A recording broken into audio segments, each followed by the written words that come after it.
Welcome back to Seed to Table. Today actually marks 1 year that we have been here on this property in Western North Carolina.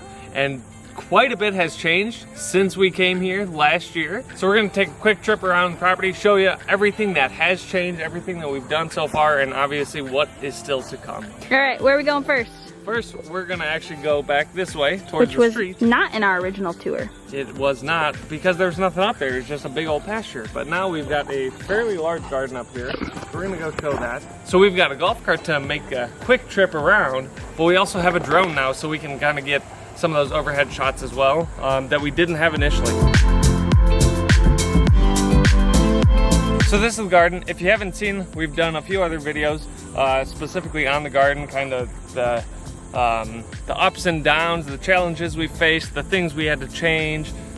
We've done tours like in the prime of growing. Right, so this is end of summer. Yeah, there's been a lot of content around this garden, and like I said, kind of the varying stages of our growth in here. I think it's roughly like 2,500 to 3,000 square feet in total fenced in area. So we learned a lot with this garden. Again, this was our first time doing like a large scale garden. It was a lot of work.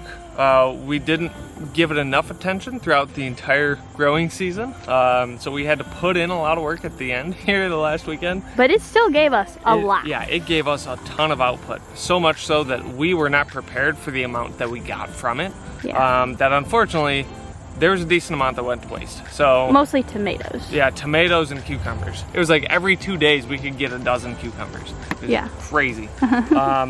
So going into next year, we're definitely starting the plan of, okay, how can we preserve these things? How much should we be growing? Should we be growing a little more, a little less of various things? Some other areas that we've just learned of, okay, certain plants need things more than others. And so trying to accommodate all of those things going into the new year.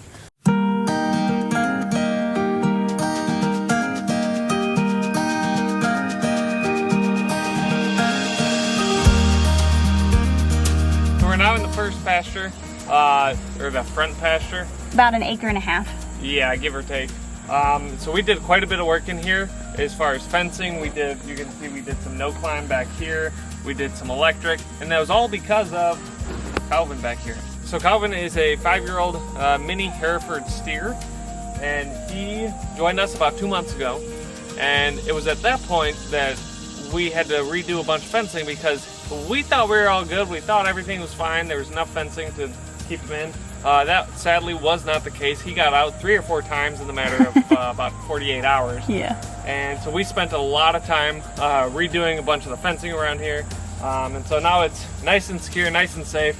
They love it out here. We did, as you can see, kind of butt back into the trees a little bit to give them some additional shade.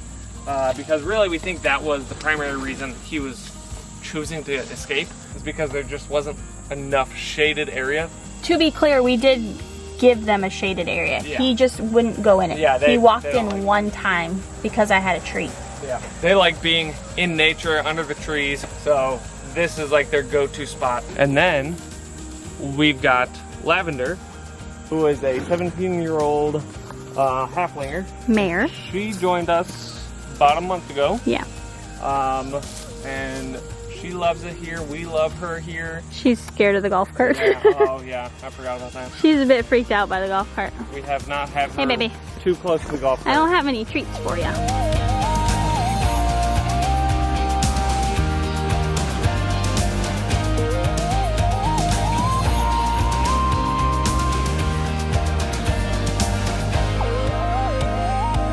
We are going to start having daily golf cart rides out here so they can get used to it. Calvin doesn't care about it. He only runs because she does. But she definitely needs to use. What? No, Calvin! No! So they are congregated at the gate because they actually love their time in the barnyard. Yeah, they do.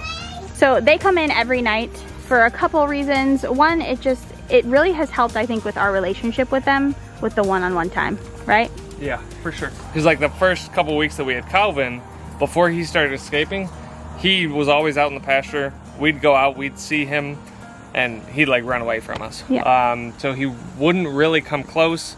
We couldn't really develop a relationship with him. But now that he's coming in every night, he really enjoys coming in and just getting that time together. And there's our little farm girl. She is taken to this life so well. She has. Moving on to the barn, that's currently a mess. Yeah, the barn is. You will see we didn't make anything look pretty disaster for you guys. And this is one area that we've veered totally off of what our initial vision for this barn was.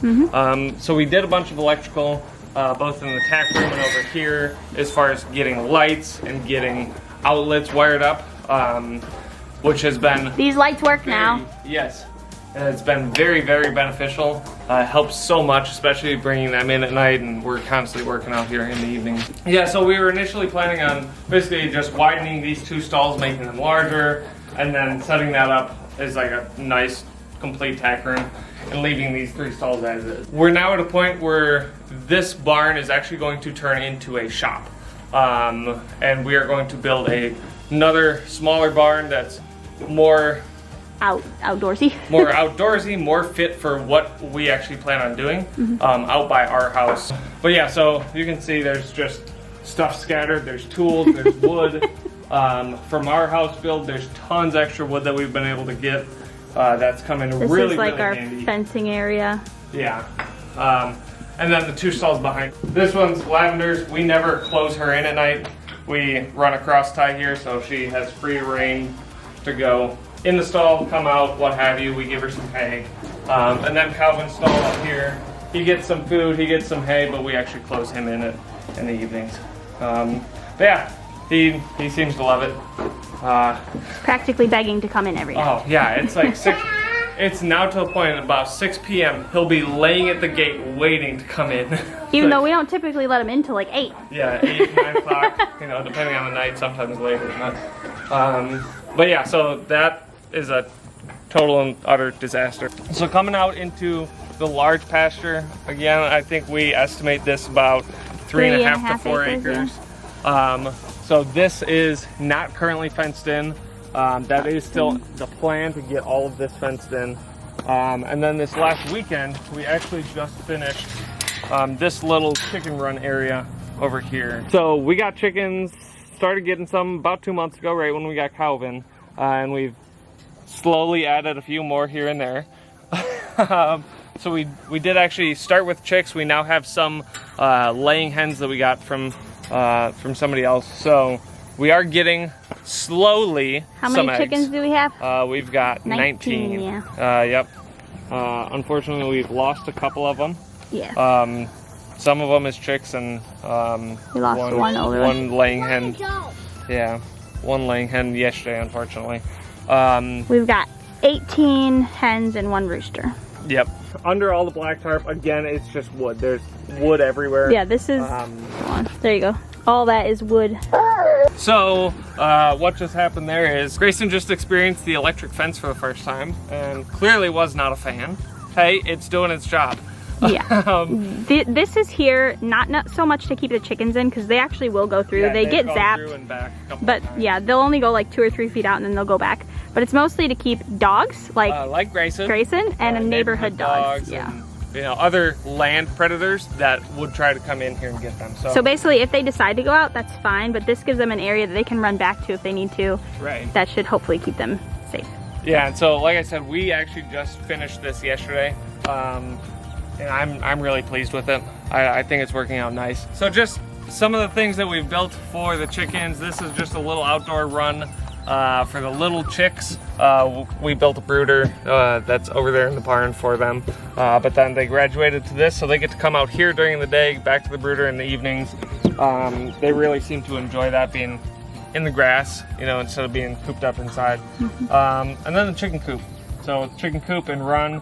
All of the adult hens have been in here for the last, since we got them, so about 3 weeks, yeah, give or take, I think. So in our video later this week, we really talk a little bit more in depth of kind of how we first set this up, some of the different things we learned, some of the things, different changes that we made to this last weekend. So yeah. Stay tuned for that. And there's our coop.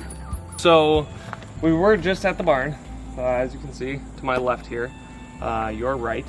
And then behind me, there's a road. There's a road that wasn't here. Yeah. This fence line used to come all the way out here. So we had to push that fence line in, making way for this road, because as you can see, there's a house at the end of the road. That is going to be Ariana and I's house. Currently under construction, hopefully with a completion date before the end of the year, is the plan. And then if we take a quick walk this way a little bit, so as you can see, there's a little T in the road. So if you take that T, it actually heads over to Mom and Dad's, my parents' house. And they've been in there since April of this year. So as you can see, Mom and Dad have not only a house, but a detached garage. That took a while. That garage took a long time. I mean, they both took a long time. But they're finally in their house, and have been for months, thankfully. And then coming up to our house,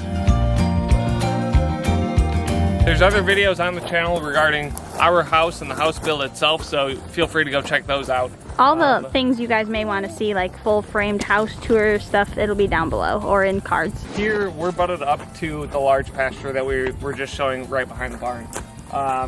So we do plan on getting this fenced in on this side, finishing the fence out here, and then also along that back tree line.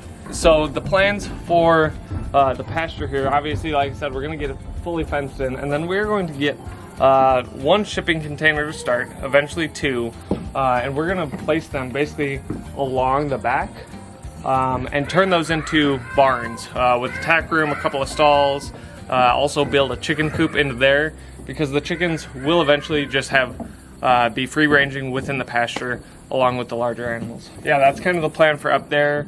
We're gonna put a gate down here so we can just walk right up to the barn. But yeah, I'm really looking forward to that. It's gonna be just so great coming out here, seeing the barns there, the animals grazing. Backyard for our house, we're probably gonna fence it in right there at the end of the deck, coming all the way around. More or less all of this area that's currently just dirt will get fenced in for our backyard. So from basically our house over this way and then down to the creek, we haven't touched yet. So this is probably what, like 8 acres or something like that? Yeah, I'd say at least. So there's obviously a whole lot of space here that we can do stuff in the future. We've set up some targets and stuff down at the range, but we haven't truly done anything to make it like a true range.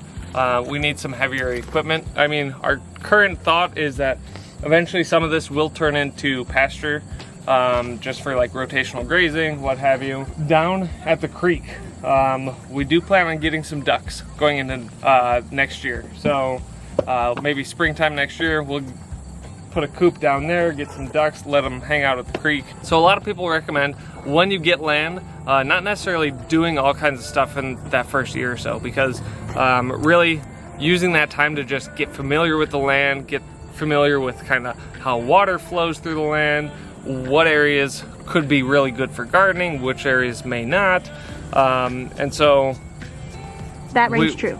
That is definitely rings true. We know where water flows. We know like a lot of the ins and outs of this property now, which is really going to be beneficial for us going forward into the next few years. I feel like we could have been a little more productive, but keeping in mind we were all living together, 9 of us in a single house, and Ariana and I still, and the kids still aren't in our house, and so it takes a lot of mental bandwidth up. Yeah, just not like being in our own routine, because we're living with Tim and Tammy, we were with Mom and Dad even, and so it's just, you know, we're not quite to the point that we eventually will be, hopefully by the end of the year, where it's okay, we've got our routines, the kids know their stuff, we don't have to necessarily worry about what's going on with the parents, because they're in their own houses. I think it was good though, because oh, absolutely. Also we've changed a lot of our thoughts and opinions on things, right. And so it's drastically changed our homestead. Oh, absolutely. Which if we had done everything all at once, 1, we'd be broke. But 2, it wouldn't be how we, or what we want now. Right. If you're not changing, you're not growing. And so like we've grown a lot. Like Ariana said, we've had different mindset changes. We've had all kinds of different changes mentally, emotionally, kind of physically with where we're at, that all that needs to now be considered and plays a factor in where we go from here. So it's definitely good that we didn't just kind of go full bore, do everything we wanted to initially. To her point, we'd have zero money whatsoever. We'd be so broke. Because obviously building some of this stuff up does require financing. Especially in the middle of everything costing like 4 times as much. Oh my goodness, yes. Why? So we've lived here a year. What do you think? You like it? What's your favorite thing about living here? Horses. Horses, yeah, you love lavender. Chickies. Chickens. She is a chicken mama. Oh, she loves the chickens. What's your favorite thing about living here, Rennie? Calvin. Not surprising. Ari, what's your favorite thing about living here? Lavender, yeah. Man, I think too for us, timing is everything. In the current state of the world, we just push forward with just buying the land. Yeah. Not necessarily having, you know, $50,000 to throw right into like building up the homestead. Right. But we have our land and we can slowly build up over time, and definitely we did it at the right time. Yeah. I mean, just looking at prices alone of properties, be it just a single home on no acreage or property with acreage, prices are just skyrocketing right now because so many people are trying to make that move. So I mean, the timing that we were able to get out here and purchase this land was like, it couldn't have been better. Yeah. I'm just so thankful that, you know, everybody was on board with the timing that we went with, right? Because it happened pretty quick. It was darn fast. Even though it felt really painfully slow. Oh my goodness, it did. But we still haven't done a video on actually getting here. no, we haven't. Maybe that'll be like next week. Maybe. A year after moving, all the craziness that was Remembering involved. the headaches of the move. Yeah. When it comes to like the timing of everything, it just, I once heard it said, you can spend hours and days trying to make the right decision, but instead of focusing on making the right decision, you should make a decision and make it right. So whether you choose A or B, it doesn't matter as long as once you make that decision, you follow through on that and you stick with it until you get where you want to be. Just thinking about our vision 10 years ago. 10 years ago, we were talking about wanting land. 10 years, I mean, 10 years seems like a long time, especially when you're looking 10 years into the future. Like, we're 28. Man, what do we want when we're 38? That's so long.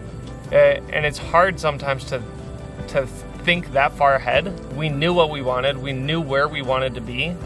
And just slowly working towards it. A couple years ago. And we didn't even get there the original way that we had planned to get here. Not at all. No. Not in any way. Not even remotely close. Not by any stretch of the imagination. We had other plans and other avenues that we thought would get us to where we wanted to be. And that's just not the way things went. We continued trying. We continued down that path with the long-term end goal in mind. A few years ago, we started gardening in our house. Just something so small. We knew that was something we wanted to do when we had property, but not to the extent, right? To the scale, right? We didn't have property, but we started small. We made just a little raised garden bed, put some seeds in it. Things did okay. Yeah. Really horribly, actually, the first year. Yeah. Yeah, very cool, Rainy Where we Roo. used to live, we didn't have a lot of room in the backyard. No. Not a lot at all. No, we did not. There's just little bits here, little bits there, and just continuing towards that dream. And I don't know, we're here. And it's such an amazing feeling being here with our family. We could sit here all day and say, oh, we did this, we did that. But when it comes down to it, it's all God. Jesus Christ, our Savior. He has blessed us in so many ways that we couldn't even begin to fathom. Like, do we necessarily deserve this life? I have a hard time with it. I struggle thinking that we'd deserve this by any means, the stretch of the imagination, but I mean, here we are, and it's just a matter of, at this point, how can we use this property and use the blessings that God has given us to honor Him, and to, you know, whether it's just being a light for Him on YouTube, awesome. If it's, you know, opening up our farm and our homestead to other people to come hang out and come enjoy the property that we've been blessed with, awesome. You know, whether it's comes to being sharing and charitable with the things that we get from this property, from the animals, from the garden, all of that. Yeah. 2 streams and a lot of blackberries. Yes, we do. Yes, we do. A lot of blackberries. And what do we have every week? Co-op. Yeah, we've got co-op.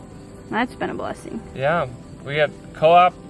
Bunch of Hey! other families with kids. They come out, they hang out, get to play outdoors. The kids get to have fun playing with other kids. So that's gonna be it for this this 1 year later homestead tour. Hope you guys enjoyed it. If you did, hit that thumbs up, hit that subscribe button if you're new, and you know, check out the channel. And we will see you next time. Bye.